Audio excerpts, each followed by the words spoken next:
Radiohead really didn't know if Kid A was going to work out for them. While their path had pretty much made sense until then, with Pablo Honey being an alright alt-rock album with a few really good songs, the Bends further improving on their songwriting with a similar alternative flavor, and OK Computer honestly being one of the best rock albums ever, they were quickly becoming one of the most popular bands in the world. And they hated it.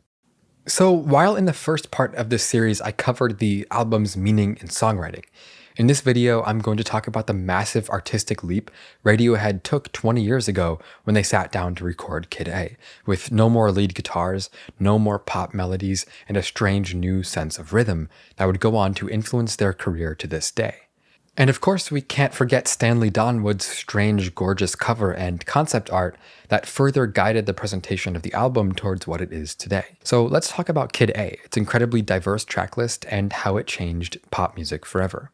Kid A took influence from way too many different artists and bands to discuss all of them in detail, but I can name a few projects that were especially important to the album's sound. First and foremost, one of the biggest changes from previous Radiohead projects was the introduction of crunchy, bit-crushed percussion loops that were energetic without really inspiring the listener to move. Heavily inspired by the electronic subgenre IDM, dance music better suited to at-home listening than actual dancing. Tracks like Kid A and Idiotech especially take inspiration from Warp Records artists like Aphex Twin and Autechre that were best known for making what was called artistic techno in the early 90s. This genre of artistic techno, or intelligent dance music, is defined by strange, uncommon rhythms, low frequencies, unusual tones, and a thoughtful, almost ambient atmosphere. Characteristics that a lot of tracks on Kid A take influence from by using displaced accents, complex syncopated rhythms, and other techniques they hadn't even begun to experiment with in the past. The song In Limbo gives us a good look at that rhythmic focus. The vocal, guitar, and percussion rhythms seem to almost disregard each other, and yet still work together. The vocals disregard measure and meter, never starting on the downbeat during verses and beginning and ending at new places within the measure in the bridge. The guitar uses triplets, a long-standing Radiohead characteristic, and therefore only sounds at the same time as either of the other parts if both or all three happen to sound on the beat. It also, however, sticks with the two-measure rhythm pattern for verses and the bridge, and the percussion repeats just a one-measure pattern for the duration of the song. Kid A's long list of influences doesn't stop at IDM. According to a July 2001 article from UK magazine The Wire, Radiohead were also spearheading a fairly young movement in music, post-rock. Post-rock is essentially defined as music made with the traditional instrumental lineup of a rock band, with a focus on texture over structure. The author claims that Kid A has taken the rock formula they previously perfected and turned it on its head. Tree Fingers is Talk Talk's Spirit of Eden mixed with Brian Eno's On Land. The national anthem is Faust meets Charles Mingus. Amnesiac, another Radiohead album recorded alongside Kid A, takes further influence from jazz, borrowing from the sounds of Alice Coltrane and Miles Davis. Tom told Juice magazine in 2001, for the national anthem, a track on Kid A shot through with chaotic, pulsating energy, the band set up 8 brass musicians in the same way as they appear on the Mingus album. Tom says, "On the day I said to them, you know when you've been in a traffic jam for 4 hours, and if someone says the wrong thing to you, you'll just kill them? You'll snap and probably throttle them? You're like this." He holds a palm millimeters from his face, with everybody, and any tiny spark you're going to go off, and you're in the midst of 200 or 300 other people who are in exactly the same thing. I wanted them to play like that, like this close to going off, lynching or killing.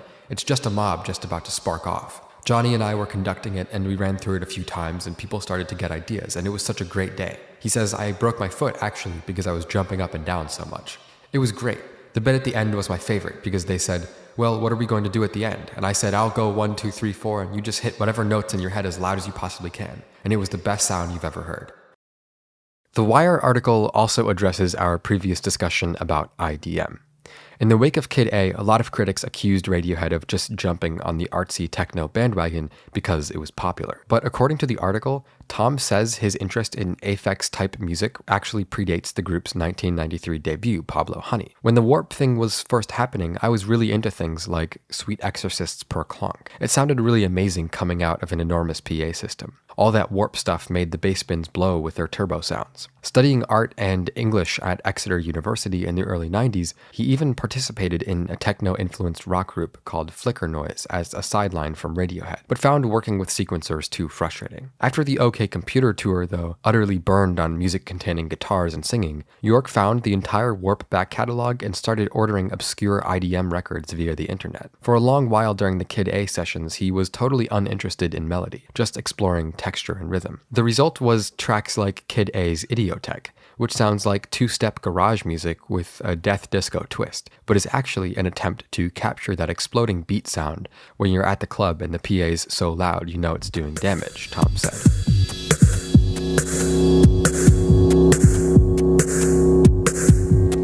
On Amnesiac, the dirty 808 bass of pull/polk revolving doors invites you to reimagine Thom Yorke's mid-80s adolescence, not pining indoors to REM's Murmur and the Smiths, but rather spraying graffiti and breakdancing in deserted shopping centers alongside LFO. In a separate article by NME, Thom also references Can and Talking Heads. He said, "It's really exciting to go back into the studio now, feeling confident again, having learned different stuff. Having to learn to play music that was written in the studio using editing, sampling, and sequencers is the way it makes you think about how to play differently. Perhaps nowadays we look more to Can and electronica to work out how to structure our music." Thom also said that Remain in Light by Talking Heads was the big record while Radiohead recorded Kid A, citing it as a massive reference point. Another big part of Kid A's musical identity is the inclusion of two samples from Paul Lansky's Mild Unleash and Arthur Krieger's short piece on the song Idiotech. Both samples were taken from Electronic Music Winners, a 1976 album that Johnny Greenwood stumbled upon while they were making the album. While both pieces are more or less formless sonic experimentation, Radiohead ended up making them essential parts of the song's instrumental. Meanwhile, the album's infamously devastating closer, Motion Picture Soundtrack, is a much more organic and natural sounding song, but don't be fooled, it's still full of samples and electronic manipulation. Inspired by the soundtracks from 1950s Disney films, the band took lyrics Thom had written during the days of Pablo Honey, recorded them over a pedal organ, and then added sampled harp and double bass on top, mixing old and new technology together to create one of the most moving songs of their career. One of the biggest shifts from Radiohead's old style wasn't the addition of sampling, it wasn't a new approach to rhythm, or inspiration from the footprint of mid-century jazz. It was a fundamental change in how they used the most essential instrument in all of rock music, the guitar. To be honest, Radiohead were just flat out tired of guitars. They had reached such success by using big, powerful guitar-based songs and big, powerful guitar solos over and over, they just didn't want to hear the damn thing anymore. Now, they didn't throw the guitar away completely, and this is where the post-rock classification comes in. They just moved it to the back. Take track 5 off OK Computer, Let Down, and compare it to track 5 off Kid A, Tree Fingers. The former is primarily driven by a clean guitar melody, while there's not a single guitar to be found in the latter. Same situation for track 8. Electioneering is driven by a bluesy guitar riff, where on Kid A's Idiotech, there isn't a guitar to be found.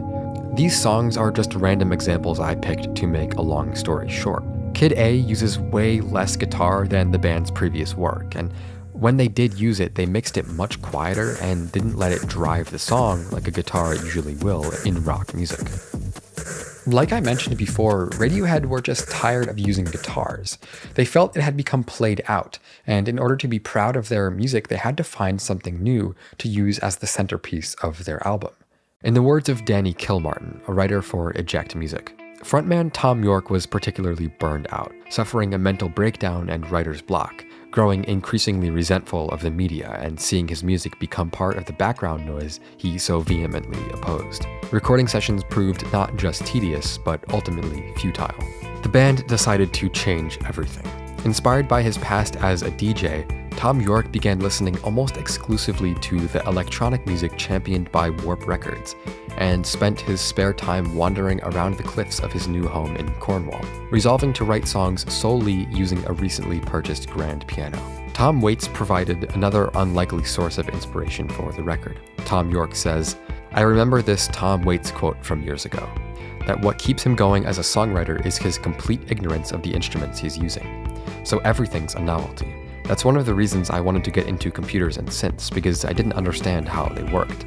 This ultimately meant that the role of traditional rock guitars, bass, and drums would be minimized, and in their place would be synthesizers, drum machines, and, taking cues from jazz and contemporary classical music, strings and bass. Radiohead would eventually begin work on Kid A in Paris in January 1999, in collaboration with Nigel Godrich, who had previously produced OK Computer. Difficulty with Yorke's new vision led to conflict with the band. A big part of this was having to accept that not every member would play on every song. Most of the songs brought to recording sessions were unfinished, some mere sketches with samples and beats and having no semblance of clear-cut verses or choruses. The band would relocate to Copenhagen before moving again to a mansion in Gloucestershire within a fortnight. Working without a deadline or completed songs rendered them directionless, and they agreed to break up if they couldn't finish an album they were satisfied with. Did you find a specific reason why you got writer's block? Yeah, it was, I mean, I didn't really know. I don't think I knew until we actually finished Kid A what it was about, or the reason that I'd had such a terrible block. But it was really because I had, felt that I'd totally lost control of any element of my life, or any element of, anything that I was involved in. And ultimately being so incredibly angry, it was inexpressible. And it's sort of, when we finished the record, I just realised that's what it all been about. But finish they did. When Kid A was released with its 10 tracks full of strange, cold, distant, experimental sounds, the music industry was stunned. It was their first #1 album in the US. It went platinum in a week and it won a Grammy. These are all things they could have done by making a sequel to OK Computer in their sleep, but that's not what they did. They labored over their craft for years, starting over again and again before finally finding the sound that would go on to change pop music forever. While many people didn't understand Kid A at first and claimed that Radiohead were shooting themselves in the foot by releasing something so weird, by just a few years later, it had become such an icon, no one wanted to admit they hadn't liked it at first. After calling Kid A the best album of the early 2000s, Pitchfork wrote this: Kid A was an obvious departure from its predecessor, the guitar-swollen OK Computer, and it alternately challenged and confounded Radiohead's core audience. Regardless, the record's supposed difficulty also lent it a certain sense of gravity. Kid A is confrontational and insistent, mysteriously capable of convincing some of the most stridently anti-electro guitar heads that inorganic flourishes can feel real. Consequently, in the months following its release, Kid A transformed into an intellectual symbol of sorts, a surprisingly ubiquitous signifier of self. Owning it became getting it. Getting it became anointing it. In certain circles, you were only as credible as your relationship to the album. Kid A remains to this day as perhaps the defining moment of Radiohead's career. None of their music that came before it was like it, and nothing that came after it escaped its influence. To this day, it's considered one of the best albums of the 21st century so far, even 20 years later. And I think it's going to remain so for many years to come. I'm going to leave you with a quote from Thom Yorke, from all the way back in October of 2000. Fear and being lost recur as the big themes on Kid A, he considers. So are you asking me whether the new record is about that? Well, fear in particular. He inhales deeply. It's a fear of dying, actually. It's a 30 thing. Most men hit 30 and think, oh my god, I'm not immortal. He smiles. Definitely fear of dying on Kid A.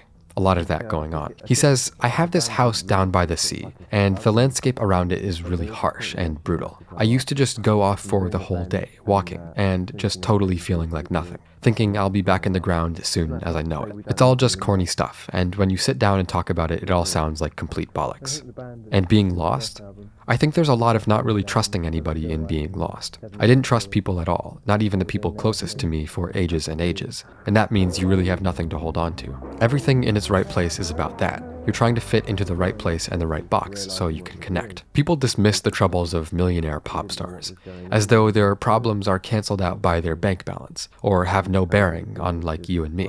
However, the reason Radiohead are still the most important band on the planet today is that they wrestled within the abyss of creative stalemate, personal futility, and commercial constraints. I tell Yorke that Radiohead's music makes me feel that being more vulnerable, facing change, and not being afraid of chaos are things I should do more often. That anything less is, well, weak. I think it's up to you, he replies, gently batting it back over the net. But if it's encouraging you to be vulnerable, then that's brilliant, isn't it? This has been Volksgeist. Thank you for watching. This video wasn't sponsored, but I did just launch a store where I'm selling the digital assets I use in my own videos. So if you want to explore and learn more about my style or make digital art, motion graphics, graphic design, or photography, this is for you.